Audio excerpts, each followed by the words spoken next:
Breaking news చూస్తున్నాము. తమిళనాడులో ఘోర రోడ్డు ప్రమాదం చోటు చేసుకుంది.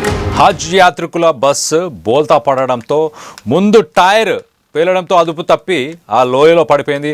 బస్సు ప్రమాద సమయంలో బస్సులో 24 మంది ప్రయాణం చేస్తున్నారు. 10 మందికి తీవ్ర గాయాలైనట్టు తెలుస్తుంది. గాయాలైన వారికి స్థానికంగా ఉన్న హాస్పిటల్లో ప్రస్తుతానికి ట్రీట్మెంట్ చేస్తున్నారు. చెన్నై నుంచి విలకత్తూర్కు వెళ్తున్న హజ్ యాత్రికులు విలుపురం అనే జిల్లా జానకిపురంలో ఈ ఘటన చోటు చేసుకుంది. ఒకసారి డీటెయిల్స్ చెప్పే ప్రయత్నం చేస్తా. ఈ 24 మంది హజ్ పిలిగ్రిమ్స్ తమ ఊరికి తిరిగి వెళ్తున్నప్పుడు, అంటే చెన్నైకి చేరుకున్నారు. వాళ్ళు హజ్ యాత్రను పూర్తి చేసుకొని చెన్నై నుంచి తిరిగి వాళ్ళ ఊరికి వెళ్తున్న సమయంలో విల్లుపురం అనే ప్రాంతంలో జూన్ 24న ఈ ఘటన చోటు చేసుకుంది. దీంట్లో చాలామంది, ఎవరు చనిపోలేదు కానీ అదృష్టవశాత్తు, కానీ చాలామంది తీవ్ర గాయాల పాలైనట్టు తెలుస్తుంది.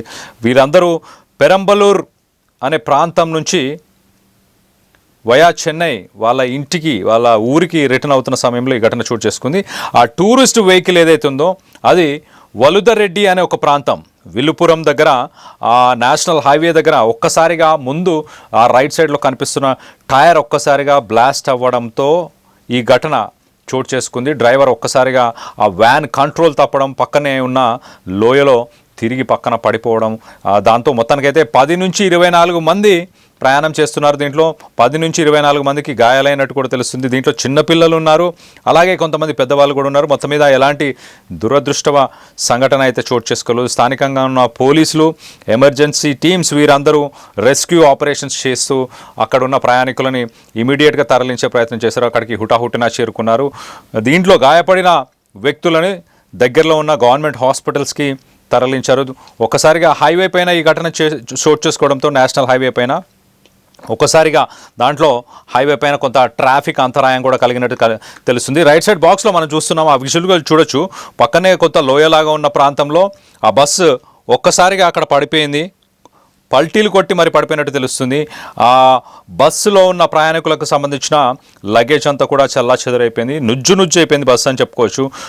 చూస్తే కొంత భయానకంగా ఉన్నా కూడా ఎవరు చనిపోలేదు, కానీ తీవ్రంగా గాయపడినట్టు తెలుస్తుంది. దానికి సంబంధించిన విజువల్స్ని మనం చూస్తున్నాం రైట్ సైడ్ బాక్స్లో. ఒకసారి మనం చూడొచ్చు, అక్కడికి చాలామంది హుటాహుటిన చేరుకున్నారు. అంబులెన్స్, పోలీసులు అందరూ కూడా చేరుకొని హైవే పైన ట్రాఫిక్ని కూడా క్లియర్ చేసే ప్రయత్నం చేస్తున్నారు. ఆ బస్సులో ప్రయాణం చేస్తున్న సమయంలో వృద్ధులు, పెద్దవాళ్ళు, అలాగే కొంతమంది చిన్నపిల్లలు కూడా ఉన్నట్టు తెలుస్తుంది. మొత్తానికైతే వాళ్ళందరినీ కూడా హుటాహుటిన స్థానికంగా ఉన్న ప్రభుత్వ ఆసుపత్రులకు వారందరినీ తరలించినట్టు తెలుస్తుంది. కొంతమంది ప్రయాణికులకు ఆరోగ్య పరిస్థితి కొంత సీరియస్గానే ఉన్నట్టు తెలుస్తుంది. దీనికి సంబంధించి ఒక్కసారి మనం ఆ విజువల్స్ని చూడొచ్చు. హజ్ యాత్రని పూర్తి చేసుకొని తిరిగి వెళ్తున్న సమయంలో ఈ ఘటన చోటు చేసుకుంది.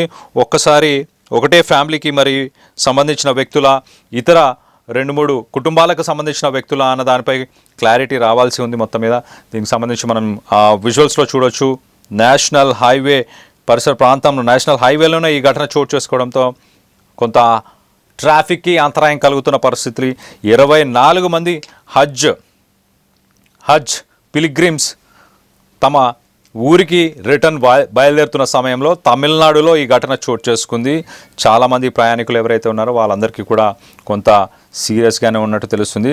తమిళనాడులోని పెరంబలూర్ పరిసర ప్రాంతాల నుంచి చెన్నై మీదుగా రిటర్న్ ఇంటికి వెళ్తున్న సమయంలో వాళ్ళు ఒక మినీ బస్సుని హైర్ చేసుకున్నారు. ఆ బస్సు మనం ఆ విజువల్స్లో చూడొచ్చు. ఆ బస్సు ఒక్కసారిగా పల్టీలు కొట్టడంతో పూర్తిగా నుజ్జు అయిపోయిన బస్సుని మనం చూడొచ్చు. 2-3 పల్టీలు కొట్టింది. బస్సులో భాగంలో, ముందు భాగం కానీ బస్సు పై భాగం కానీ పూర్తిగా ధ్వంసం అయిపోయిన పరిస్థితి. అదృష్టవశాత్తు ఎలాంటి మంటలు అంటుకోలేదు.